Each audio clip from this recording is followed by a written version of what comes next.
In today's video, I'm sharing a few photography editing tips that I feel will benefit all photographers regardless of your style. These tips, while not centered around moving sliders or achieving a specific look, make a huge impact on the final result of your images and give you full creative control.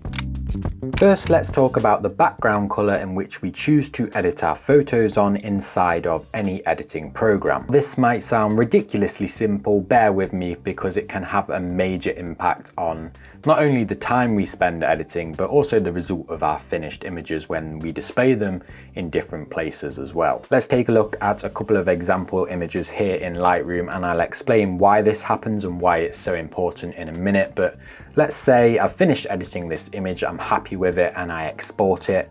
I go to post it on my website, possibly Instagram. I don't really post on Instagram anymore, but let's say I do for the sake of this, and do a little mini print of it as well to see what it looks like in print. Now, on all of those mediums, I display images on a white background. The background of my website is nearly white.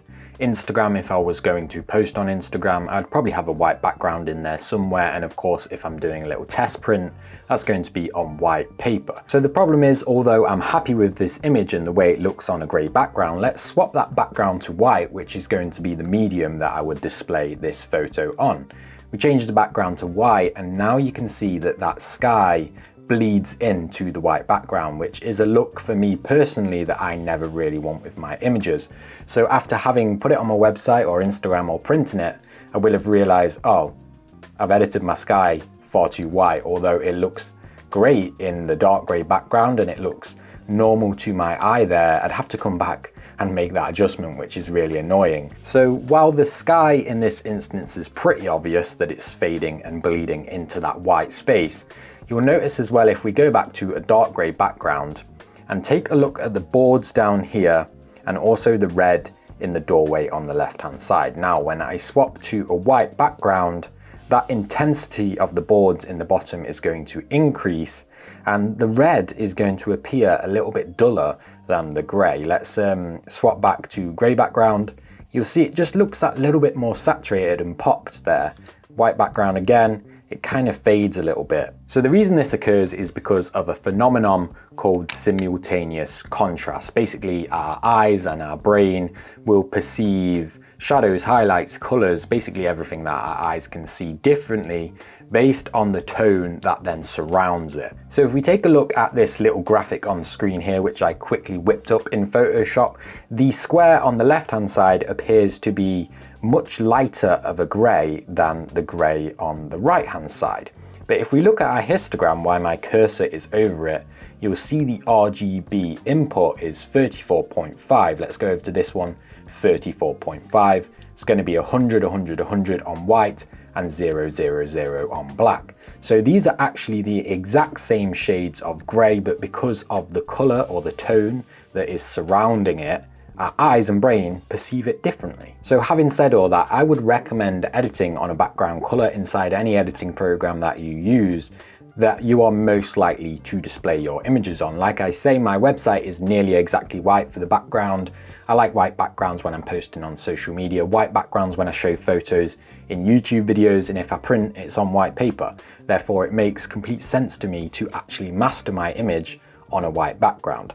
Having said that, if you are somebody that might struggle with eye strain, or you just find that having a white background in an editing suite is blinding or anything like that, then, you know, by all means edit on a darker background, but then just make sure you swap back to that white background if you are sharing photos on a white background, so you can make those final tweaks and make sure your images look as they should. Next, let's dive into raw profiles within Lightroom and speak about how important these are, because I think they're often overlooked, and I've even been told a couple of times recently from people that they didn't even know they existed within Lightroom, which is exactly why I wanted to talk about it in this video. So first, if you don't know what raw profiles are, they can be found in the basic panel within inside Lightroom, either by using this profile drop-down button and clicking browse, or what I like to do is go into the icon of the 4 squares here, and then you get a nice little preview of what they actually look like. The most basic way I could explain what raw profiles actually do is they are basically a set of instructions that tell our raw file inside Lightroom or whatever editing program you're using, how to appear on the screen in front of us. You cannot view a raw image without a raw profile inside these programs, because a raw file itself is not a photo, it's just a grid of numbers, and all of those numbers correspond to a certain color at a certain intensity that your camera's sensor has captured. Now, these profiles are engineered by whoever's made your editing program. So in this case, Adobe have made these particular profiles. That was a bit nerdy, wasn't it? Basically, they allow us to see our raw files on the screen. And you might be thinking, well, what about when I import my photos to my computer, I can see them then? Well, actually what you're seeing there is a very small embedded JPEG that your camera puts inside of the raw file in order for you to see them on the back of your LCD screen and also inside the computer. So why are these raw profiles so important and so vital for photographers? This is a raw file here. You'll see the file name up there, .arw, and basically the raw profiles will drastically change how our starting point for our edit looks. So let's scroll through some. We've got Adobe Color, Adobe Monochrome, of course that's going to be black and white, Adobe Neutral, Adobe Landscape, Adobe Portrait, Standard, and these all change that initial impression of how the raw file should look to us on our screen. So if you personally wanted to have the exact same starting point editing experience across all of the photos you take on a particular camera for however long you use that camera, then ideally you'd probably want to start with the same profile, because then you're going to be getting a similar experience from the get-go. Whereas if you jump around the profiles, you're going to find that some of those profiles render colors differently. You're going to find some of them are more contrasty.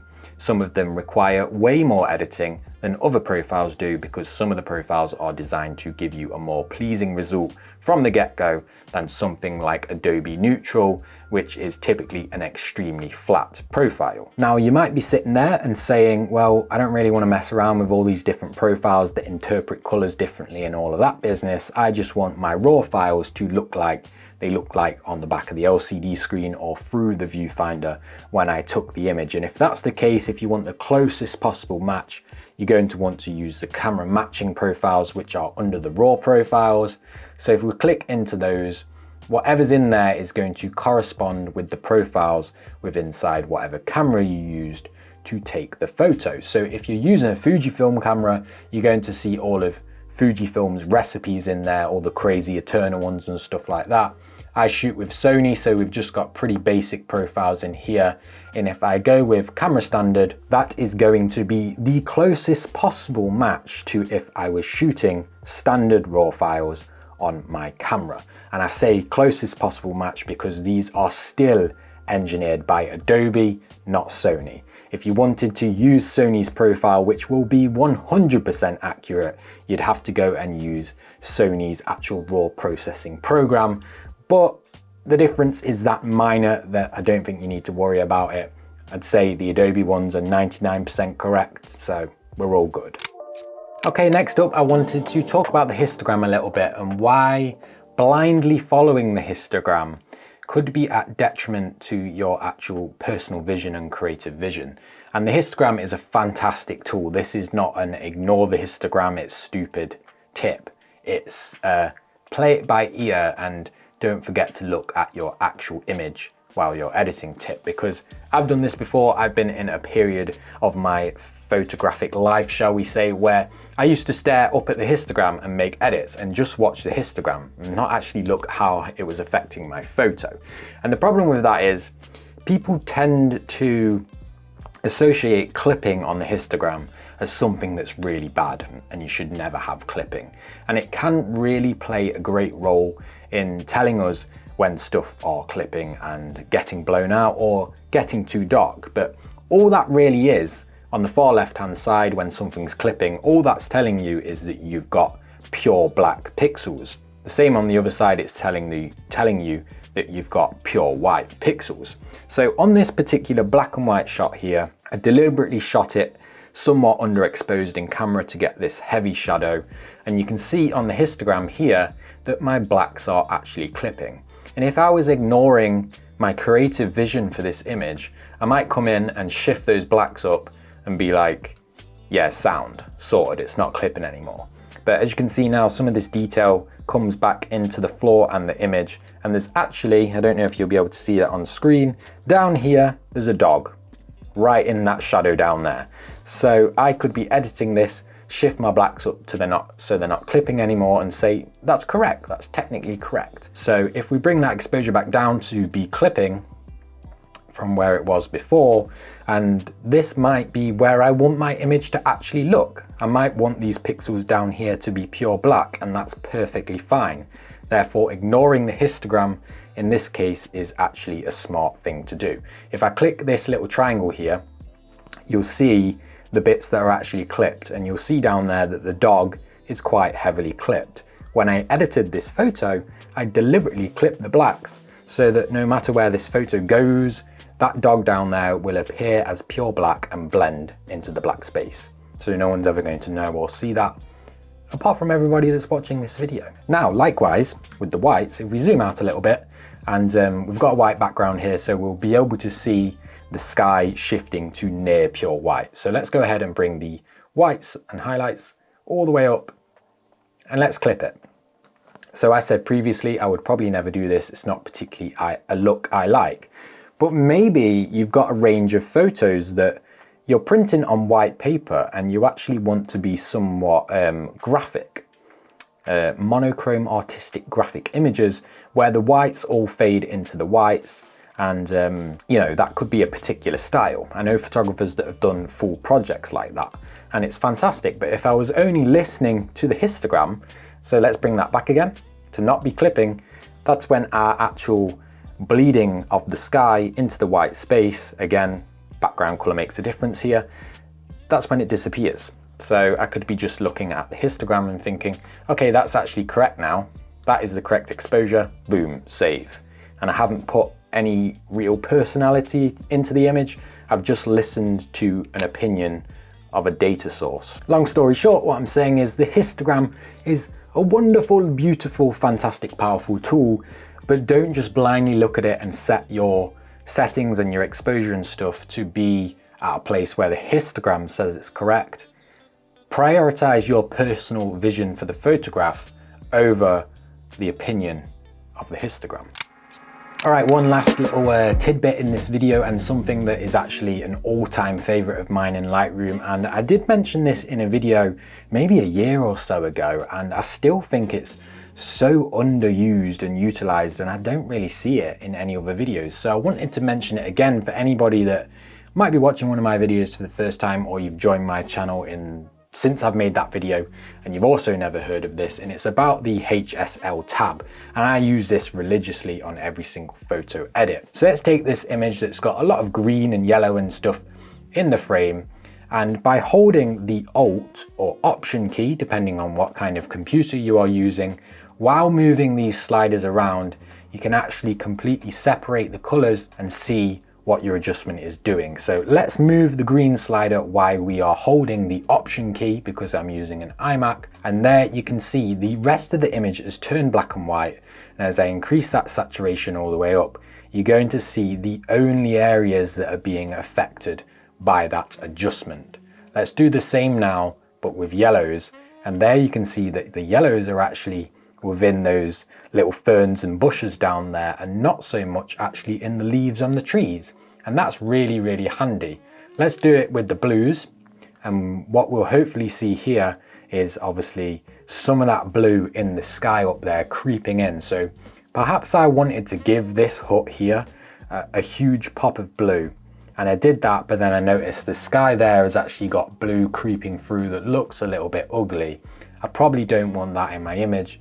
But seeing that visually with all the black and white space around it makes it so much easier to decide where you're actually going to place your slider, or whether you're going to keep it there and then make an adjustment to the sky to then bring that blue back down. And this works with your luminance and hue sliders as well. So let's grab our luminance slider for green and move that around, and you're going to see just the green pixels moving around, and it's just so handy and so helpful. And let's say when I'm editing this image, I wanted to give a pop of color to this sort of wooden window frame that you can see that's got this orangey reddy tint to it.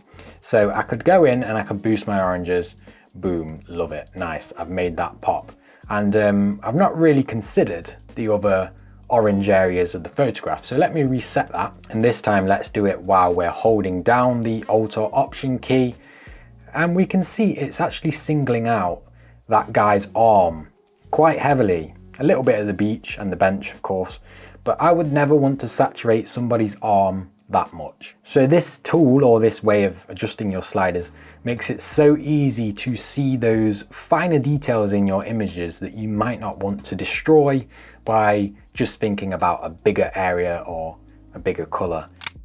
All right, that's going to wrap up all the topics in today's video. Like I say, I do think these points are super valuable for all photographers out there. So take them on board, adapt them to your workflow if you need to, and play around with them and see how they best fit for you and your photos. But thank you so much for watching, and I'll see you in the next video, which will probably be outside taking photos, hopefully.